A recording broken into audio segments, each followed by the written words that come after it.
1524 में दुर्गावती का जन्म ताकतवर कालिंजर फोर्ट में हुआ था। वो चंदेल राजवंश के राजा सालबहन की बेटी थी। बहादुरी के किस्सों से घिरी वो अपने पूर्वजों के साहस और आजादी से इंस्पायर्ड होकर बड़ी हुई। दूसरी प्रिंसेसेस से अलग दुर्गावती ने अपने पिता की इंकरेजमेंट से घुड़सवारी, तीरंदाजी और तलवारबाजी की ट्रेनिंग ली। उन्होंने स्टेट क्राफ्ट और युद्ध कला में खुद को डुबो दिया। लीडरशिप वाली लाइफ के लिए तैयारी की। लोग उनकी तेज दिमाग और कंपैशन की तारीफ करते थे। उनमें एक सच्चे लीडर की पहचान देखते थे। चंदेलों की रेजिस्टेंस और हेरिटेज पर प्राइड ने उनके सेंस ऑफ ड्यूटी को शेप दिया। दुर्गावती सिर्फ जन्म से प्रिंसेस नहीं थी, वो एक पैट्रियोट थी। अपनी जमीन और लोगों को डिफेंड करने के लिए रेडी थी।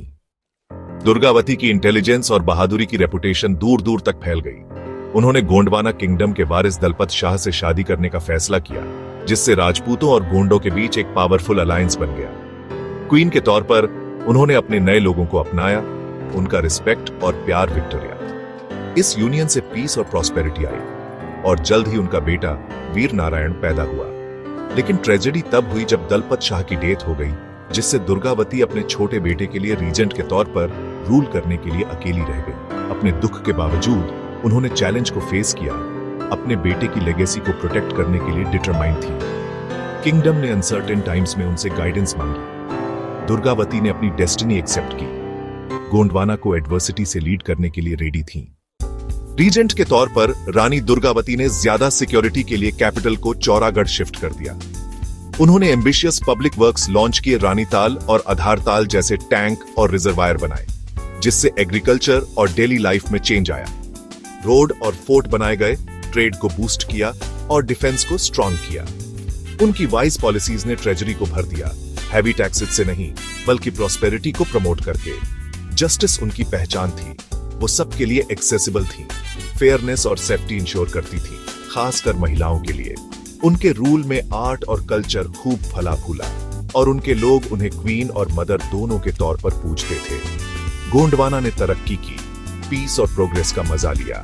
रानी दुर्गावती ने प्रूव किया कि सच्ची महानता अपने लोगों की सेवा करने और उन्हें ऊपर उठाने में है। गोंडवाना की प्रॉस्पेरिटी ने राइवल्स की जलन को अट्रैक्ट किया। मालवा के बाज बहादुर ने अटैक किया, लेकिन दुर्गावती ने अपनी आर्मी को सामने से लीड किया, उन्हें डिसाइसिवली हरा दिया। उनकी जीत ने एक वॉरियर क्वीन के तौर पर उनकी रेपुटेशन को पक्का कर दिया। जल्द ही एक बड़ा खतरा सामने आया, अकबर के अंडर मुगल एम्पायर। अकबर के जनरल आसफ खान ने एक बड़ी आर्मी और आर्टिलरी के साथ हमला किया। एडवाइजर्स ने सरेंडर करने को कहा, लेकिन दुर्गावती ने मना कर दिया। डिक्लेयर किया कि गुलामी में रहने से बेहतर है कि ऑनर के साथ मरा जाए।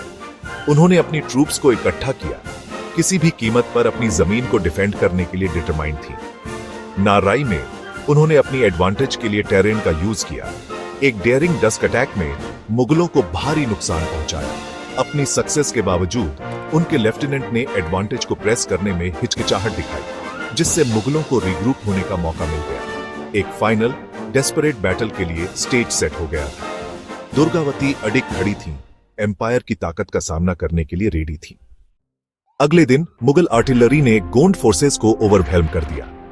रानी दुर्गावती अपने हाथी पर बैठकर बहादुरी से लड़ी, पीछे हटने से मना कर दिया। घायल और गिरी हुई उन्होंने डिसऑनर पर डेथ को चुना, अपनी ही कटार से अपनी लाइफ एंड कर दी।